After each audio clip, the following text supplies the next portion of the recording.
to Stella's Meza. Today we'll be making a dish from the East African coast called Vitumbua. Now these are little puffy balls made out of rice, coconut milk, cardamom, sugar, and yeast. Okay.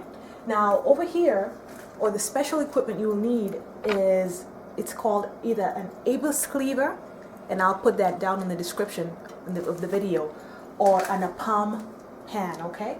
Now what this one's made out of cast iron. They come in different sizes. Now they regularly have 7 whales. These are the whales, and this is what it looks like in the back. This is seasoned, that's why it's kind of shiny. You can find them online or at specialty stores, and I will put that in the description where you can go and find them. And what I've done here is I'm heating it up on medium high. Okay. Now let me go into how to make the dough. You will need to make this ahead of time. Like, you have to soak your rice a day ahead of time. And you will need short grain rice. This is what I used. You can find this at the grocery store, as opposed to long grain rice. Okay, you move in closer and you'll see. The reason why you'd rather use this as opposed to this is because the short grain rice absorbs water faster and therefore is easier to grind. Okay, so you will need 1.5 cups of this. You'll need to put it in water, soak it overnight. Okay, so that you can use it the next morning. And then you will need 1 level cup of sugar. You will need half a teaspoon of cardamom powder. And for me, because I like to have a little bit of crunch around the edges, I add 1 tablespoon of semolina. Okay, or you can use maize flour or corn flour. And then you will need 1 teaspoon of rapid rise yeast or active yeast. Okay. And you'll need 1 3/4 cup of heavy coconut milk. Okay, so the day after you've had your rice soaking overnight, you will make sure you drain all the water. Use a sieve or strainer. Make sure all the water gets out, and then you put it into the blender. And into that blender, you will put 1 3/4 cups of coconut milk. You will put the 1 cup of sugar. You will put the half a teaspoon of cardamom powder.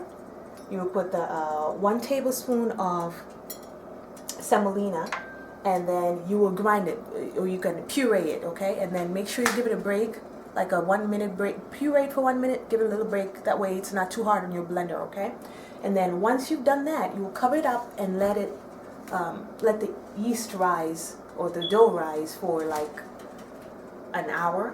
Okay, and because sugar feeds the yeast, this is what you will end up with. That's the consistency you're looking for. It's not too thick. It's not too runny. It's a nice in between. Okay, it's had time to rise. Okay.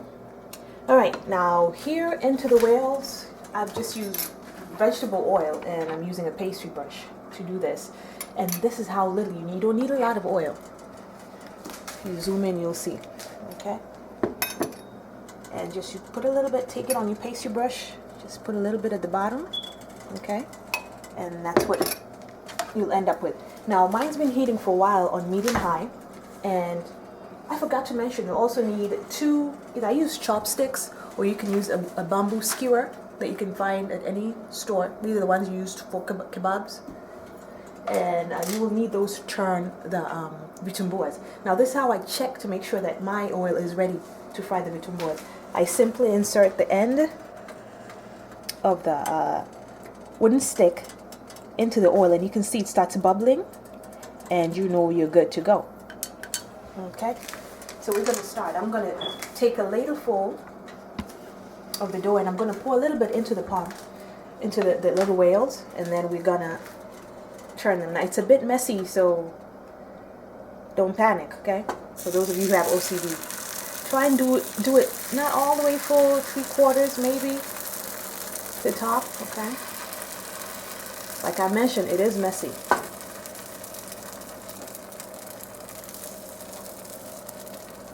And you keep doing this until all the whales are filled.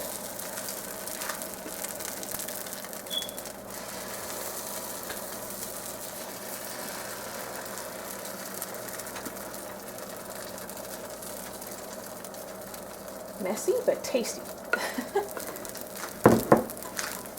So once you see the edges start to thicken, like to look brownish, that's when you're going to turn it. And I'll show you how to do that. So we're going to just keep an eye on it.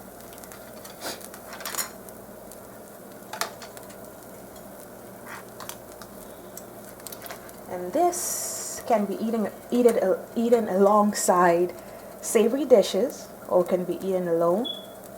Okay, you see that? It's starting to harden.